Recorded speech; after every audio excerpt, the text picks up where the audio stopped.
This is a Bible study on the Book of Ruth, and we are in chapter 2. As we did in chapter 1, I will read the text first and then go back and look at some of the highlights. So, chapter 2, beginning in verse 1. Now Naomi had a kinsman of her husband's, a man of wealth of the family of Elimelech. His name was Boaz. And Ruth the Moabitess said to Naomi, "Let me go to the field and glean among the ears of grain after him, in whose sight I shall find favor." And she said to her, "Go, my daughter." So she set forth and went and gleaned in the field after the reapers. And she happened to come upon the part of the field belonging to Boaz, who was of the family of Elimelech. And behold, Boaz came from Bethlehem, and said to the reapers, "The Lord be with you." And they answered, "The Lord bless you." Then Boaz said to his servant, who was in charge of the reapers, "Whose maiden is this?" And the servant who was in charge of the reapers answered, "It is the Moabite maiden who has come back with Naomi from the country of Moab." She said, "Please let me glean and gather among the sheaves after the reapers." So she came, and she has continued from early morning until now, without resting even for a moment. Then Boaz said to Ruth, "Now listen, my daughter, do not go to glean in another field, or leave this one, but keep close to my maidens. Let your eyes be upon the field which they are reaping, and go after them. Have I not charged the young men not to molest you? And when you are thirsty, go to the vessels and drink what the young men have drawn." Then she fell on her face, bowing to the ground, and said to him, "Why have I found favor in your eyes, that you should take notice of me when I am a foreigner?" But Boaz answered her, "All that you have done for your mother-in-law since the death of your husband has been fully told me, and how you left your father and mother and your native land, and came to a people that you did not know before. The Lord recompense you for what you have done, and a full measure be given to you by the Lord, the God of Israel, under whose wings you have come to take refuge." Then she said, "You are most gracious to me, my lord, for you have comforted me and spoken kindly to your maidservant, though I am not one of your maidservants." And at mealtime Boaz said to her, "Come here and eat some bread, and dip your morsel in the wine." So she sat beside the reapers, and he passed to her parched grain, and she ate until she was satisfied, and she had some left over. When she rose to glean, Boaz instructed his young men, saying, "Let her glean even among the sheaves, and do not reproach her, and also put out some from the bundles for her, and leave it for her to glean, and do not rebuke her." So she gleaned in the field until evening, and she beat out what she had gleaned, and it was about an ephod of barley. And she took it up and went into the city and showed her mother-in-law what she had gleaned. And she also brought out and gave her what food she had left over after being satisfied. And her mother-in-law said to her, "Where did you glean today, and where have you worked? Blessed be the man who took notice of you." So she told her mother-in-law, with whom she worked, and said, "The name of the man with whom I work today is Boaz." And Naomi said to her daughter-in-law, "Blessed be he by the Lord, whose kindness has not forsaken the living or the dead." Naomi also said to her, "The man is a relative of ours, one of your nearest kin." And Ruth the Moabite said, "Besides, he said to me, 'You shall keep close to my servants until they have finished all my harvest.'" And Naomi said to Ruth her daughter-in-law, "It is well, my daughter, that you go out with his maidens, lest in another field you be molested." So she kept close to the maidens of Boaz, gleaning until the end of the barley and wheat harvest, and she lived with her mother-in-law.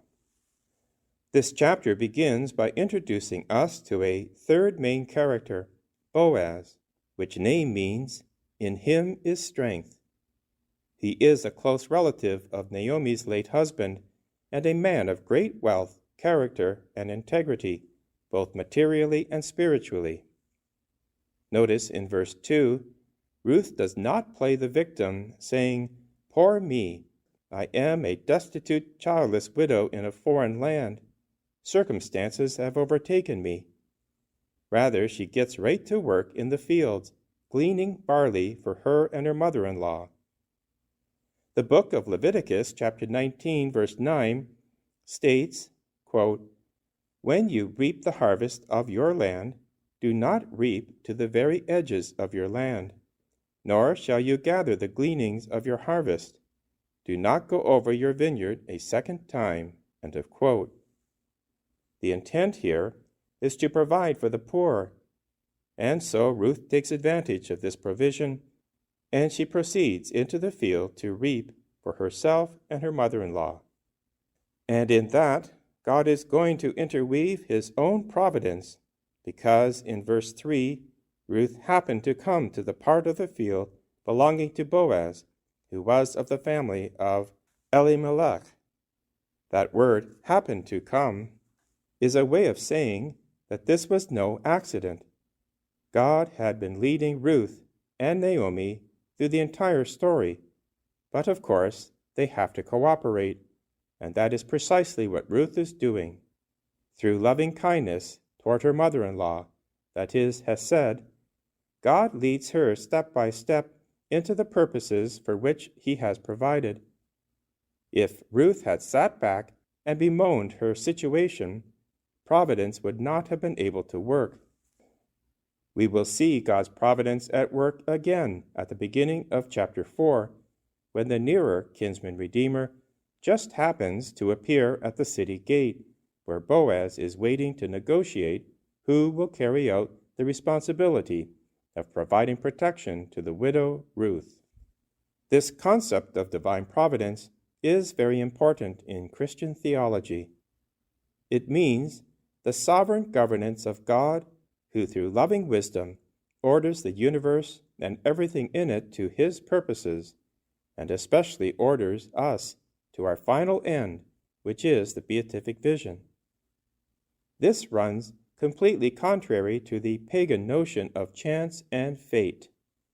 Although God accomplishes his purposes, notice he does not force his will upon the characters, but allows them freedom, the dignity of being a cause, especially when they cooperate.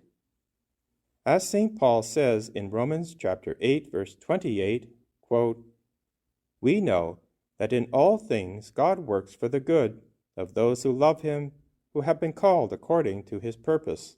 End of quote.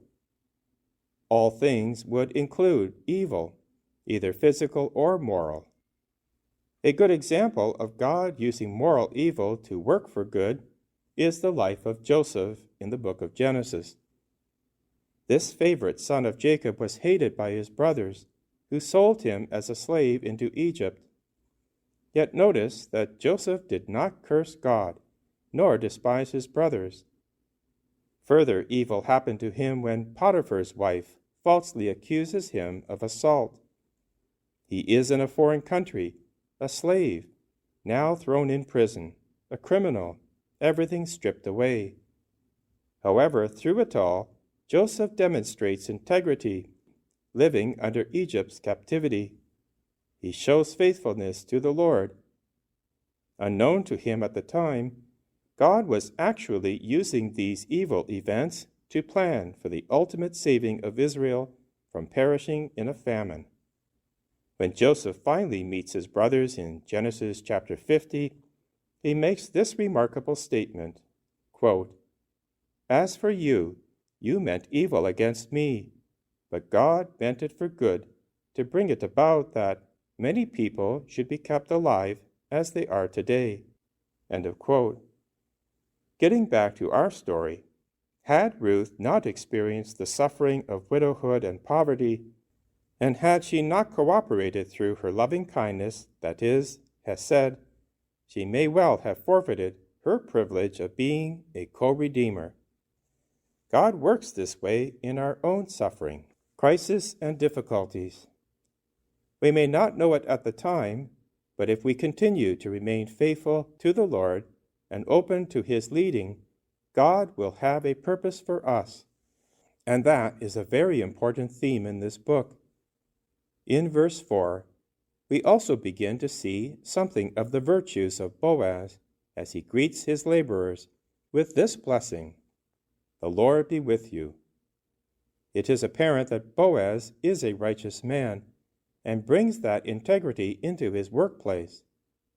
Although he is in a position of authority as an employer, he respects his employees and engenders in them trust. This is important because he is able to command his employees not to harass or molest Ruth, and they willingly comply.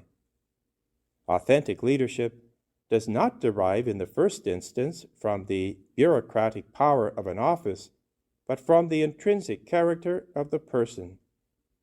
Boaz did not exercise authority by mere position, but from his ability to influence, and that originated from his virtuous life, illustrated by his willingness to pray for and bless his employees, not just privately, but in their presence. The very phrase, "The Lord be with you," as we know, is inserted right into our worship of God through the holy sacrifice of the Mass.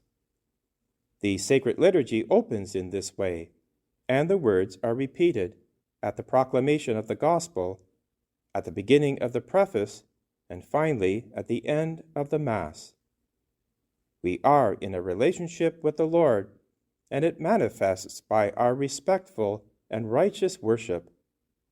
In verses 2, 7, and 8 of the Book of Ruth, the virtues of Ruth are again on display. First of all, humility, in the sense that, although she has the right to glean, she does not presume, but rather respectfully asks permission, first from Naomi, in verse 2, and then in verse 7 from the overseer of the harvest. Quote, "Please let me glean and gather among the sheaves after the reapers." End of quote.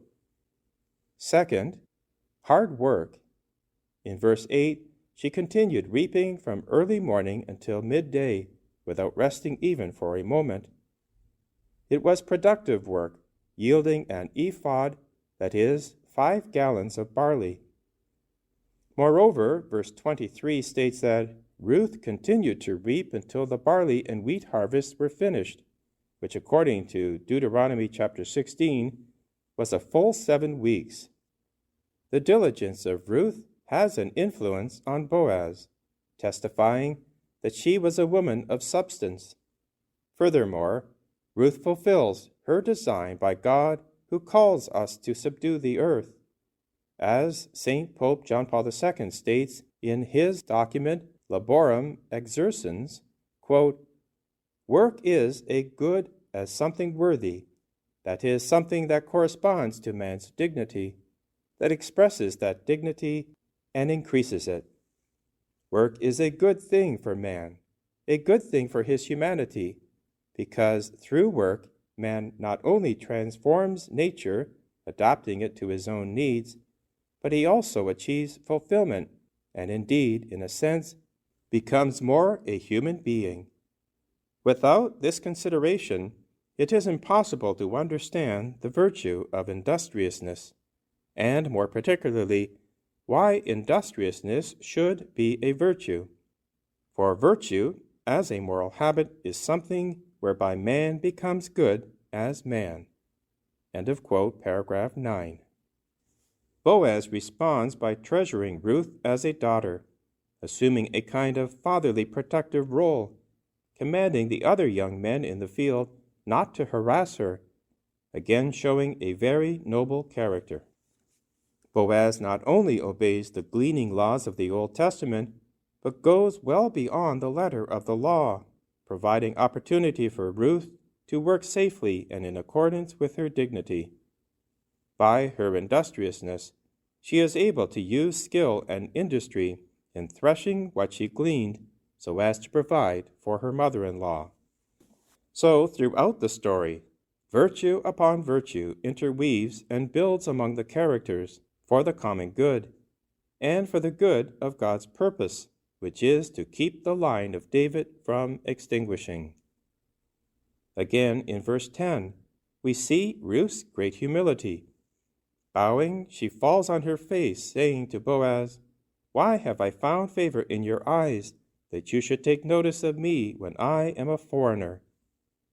Boaz's response in verse 7 indicates the tremendous witness value of Ruth's virtuous living that bolsters her reputation among the community, influencing Boaz himself to further virtuous action. Quote, "All that you have done for your mother-in-law since the death of your husband has been fully told me, and how you left your father and mother and your native land, and you came to a people that you did not know before. The Lord recompense you for what you have done, and a full reward be given to you by the Lord, the God of Israel, under whose wings you have come to take refuge." End of quote. Now, this is a very important verse for a number of reasons. First of all, it assures Ruth that she will find protection from the God of Israel, like a mother bird protecting its young. Second, it begins to anticipate the full acceptance of the Gentiles by God into his kingdom, who wants all people to be saved and to come to a knowledge of the truth. It also continues to fulfill the promise of God to Abraham that he have many descendants. A full reward be given to you by the Lord will mean the inclusion of the Gentiles into God's chosen people, Israel. With respect to Ruth, the prayer of Boaz for her protection will be answered by his own acts of hesed. Notice what is happening throughout this whole story. These three main characters, Ruth, Boaz, and Naomi, are models to be imitated. They build virtue upon virtue and show how hesed is to be lived out in daily relationships of interpersonal bonds. Naomi toward Ruth and Orpah, Ruth toward Naomi, Boaz towards Ruth, God towards each of them, and ultimately, Jesus Christ toward us. All of this takes place during a time of great crisis, not only for Israel, because we are still in the period of the judges, but in their individual lives, especially Ruth and Naomi, who turn what is a desperate situation into one that will bless the world. In verse 13, Ruth refers to herself no longer as a foreigner, but as a, quote, maidservant of Boaz, and is thankful, another great virtue that God blesses. In verses 14 to 16, Boaz goes well beyond the minimum of what the Torah requires, giving Ruth food, protection, and favor, and mostly behind the scenes, so as not to shame her or make her feel beholden, an extraordinary degree of hesed shown here on his part. In verse 17 to 19, Ruth gleans in the field until evening, and then brings the harvest she has gathered to her mother-in-law, who asks, "Where did you glean today? In whose field did you work? Blessed be the man who took notice of you." Ruth tells Naomi the name of the man is Boaz. At the same time, Ruth does not report any of the compliments Boaz has given her in his extended speech in verses 11 to 12, another sign of her humility. Naomi responds, "The Lord bless him. He has not stopped showing kindness to the living and the dead." This kindness, or hesed, is actually God's providence working in the lives of these characters. First, because Ruth just happens to glean unknowingly in the field belonging to Boaz, and second, because Boaz, being a close relative of the deceased Elimelech, is a kinsman redeemer, an important term in the Old and New Testaments. What is a kinsman redeemer? In Leviticus chapter 25, verse 25, there is provision for the nearest male relative to redeem or buy back land sold to pay debts. Related to this is the Levirate law. Deuteronomy chapter 25, verse 5 to 6, allows the nearest male relative of the deceased to marry the widow who is childless in order to protect, through inheritance, the family name.